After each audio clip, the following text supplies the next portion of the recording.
Gujjarpura case अपने मंतकी अंजाम को पहुंचता दिखाई दे रहा है। आबिद की गिरफ्तारी अब रह गई है और शफकत ने एतराफ़े जुर्म कर लिया है। यासिर, जरा क्रिमिनल रिकॉर्ड बताएं, ये दोनों मिलकर क्या क्या घिनौने जुर्म कर चुके हैं, कब से ये कर रहे हैं, कौन कौन से मुकदमात हैं इन पे, कितने मुकदमात हैं इन पे? हाँ, देखिए कि इसमें अगर इन दोनों की पास्ट हिस्ट्री को लेके चला जाए तो एक 7 से 8 साल के दौरानिए में जो है इन्होंने ऑलमोस्ट जो अब तक मंजर-ए-आम पे आने वाले मुकदमात की तादाद है वो 17 से 19 बताई जा रही है। और इसमें वो मुकदमात हैं, और जैसे कि हम पहले भी लोगों को बता चुके हैं अपने नाजरीन को कि हाईवेज के ऊपर डकैती की वारदातें होना और उसमें ज्यादती की वाकयात का होना, ये बुनियादी तौर पे को कनेक्टेड है, इनकी वारदातों की बुनियादी शनाख्त बना है। और बहुत से लोग ऐसे हैं जो आगे वक्त के चलने के साथ जरूर रिकॉर्ड का हिस्सा बनेंगे कि बहुत से लोगों की सिर्फ अपनी इज्जत की वजह से अपनी हुर्मत की वो जो पामाली है उसको उन्होंने पुलिस रिकॉर्ड का हिस्सा नहीं बनाया। लेकिन इन्होंने जहां भी वारदात की तो बुनियादी तौर पर जो 2013 से इनकी बदमाशी का जो ये सफर शुरू हुआ था वो उस मजदूर की बेटी और उसकी अहलिया को उसके आंखों के सामने जो है कई घंटे तक फसाइयत का निशाना बनाने से शुरू हुआ।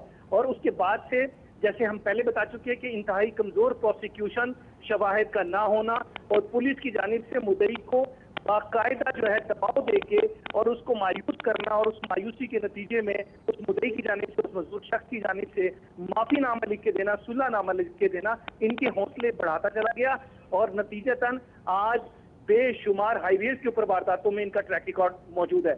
इसके साथ साथ जो एक और अलमनाक सिचुएशन है कि उस वक्त के और अब तक के बड़े नामवर पुलिस ऑफिसरान की सरपरस्ती भी शामिल है, जिसके जो हमारी इतलात है कि काम हो रहा है कि ये दोनों जो क्रिमिनल गैंग इसमें पकड़े जा चुके हैं, वकारुल हसन और शफकत, बहुत सारी इंफॉर्मेशन पुलिस डिपार्टमेंट को अपनी इंक्वायरी में दे चुके हैं कि वो किस किस अपर पंजाब में तैनात रहने वाले पुलिस ऑफिसर के लिए भी काम करते रहे और किस किस तरीके से उनको ये अयाशी का सामान जो है मुहैया करते रहे हैं।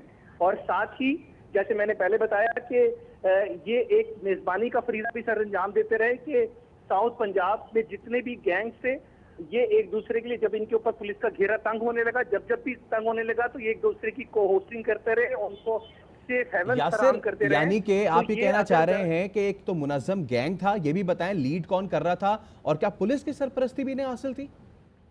बिल्कुल, इसमें जैसे कि मैं पहले बता चुका कि एक इंतहाई जिम्मेदार पुलिस ऑफिसर रिटायरमेंट के अयाम गुजार रहे हैं, उन्होंने बड़ी जिम्मेदारी के साथ इस बात को बताया है और इस दरखास्त के साथ कि ये इंतहाई एक मुनज़्ज़म गिरोह है और वो इस पुलिस रिटायरमेंट ले चुके हैं, तो उनकी जिंदगी को और उनकी बच्चों को जो है खतरात लाहक हो सकते हैं। बाकायदा उनका कहना था कि इस पे बड़ा अलमिया है कि पुलिस के बड़े नंबर जो है ऑफिसर सरपरस्ती करते रहे। ना सिर्फ ये, अपर पंजाब के बहुत सी सियासी शख्सियात जो है वो बाकायदा इनको पुलिस की हिरासत से बचाने में भी अपना किरदार अदा करती रही है।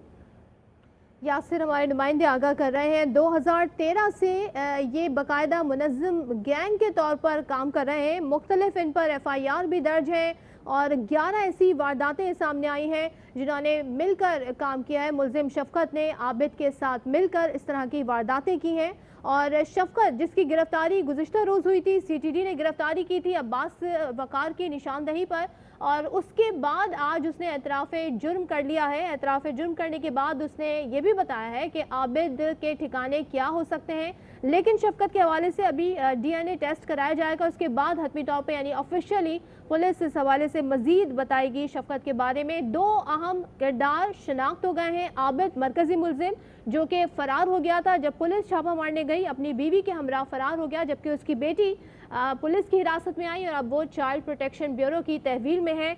जबकि आज दूसरा मुल्जिम शफकत जिसने एतराफ़े जुर्म भी किया है, जो कि आबिद का साथी है, उसने एतराफ़े जुर्म किया है और मजीद भी उसकी जानिब से इंकशाफात किए गए हैं। तो ये कहना कि गुज्जरपुरा केस अब अपने हतमी मराहिल में दाखिल हो रहा है गलत नहीं होगा। अहम गिरफ्तारियां हुई हैं और इन अहम गिरफ्तारी की वजह से अब ये केस जो है सुलझता हुआ दिखाई दे रहा है। नईम, केस की गुत्थी सुलझती तो नजर आ रही है, लेकिन इसके साथ बहुत ही अहम इंकशाफात हो रहे हैं। जिस तरह यासिर बता रहे हैं कि 2013 से ये काम कर रहे हैं और इतने साल हो गए, मुनज़्ज़म गिरोह है, इनको सियासी और पुलिस की सरपरस्ती भी हासिल है, बड़े बड़े नाम सामने आएंगे। पुलिस रडार में अब तक आए क्यों नहीं है?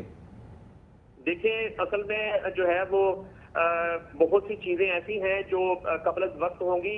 अगर वकारुल हसन का सीआईए लाहौर में पेश होने को सिर्फ आप ले लेंगे, वो किस शख्सियत के फोन के बाद जो है वो पेश हुआ, वो शेखुपुरा की एक सियासी शख्सियत है जिन्होंने ये उसकी पेशी जो है उसको सारा मैनेज किया और उसको कोऑर्डिनेट किया सीआईए लाहौर के साथ, सीआईए मॉडल टाउन के साथ, और उन्हीं की उस शख्सियत की गारंटी पर वकारुल हसन जो है वो पेश हुआ और उसका बयान रिकॉर्ड किया गया। और इस केस में जितनी जो पेशरफ्त हो रही है वो यकीनन वकारुल हसन के पेश होने के बाद हो रही है। तो इस बात में कोई अबहाम बाकी नहीं है कि अगर पुलिस और इदारे और इस तरह की जो सियासी शख्सियात हैं, ऐसे अनासर को जो है वो सियासतदान अपने मकासद के लिए, अपने हलकों में जो है वो अपनी सिक्योरिटी के लिए और लोगों से वोट हासिल करने के लिए ऐसे अनासर की बिल्कुल हमेशा से पुष्टपनाही करते आए हैं, उनकी सरपरस्ती करते आए हैं। और जब ये लोग गिरफ्तार होते हैं, किसी केसों में फंसते हैं, जैसे आपद 8 मुकदमात में बरी हो चुका,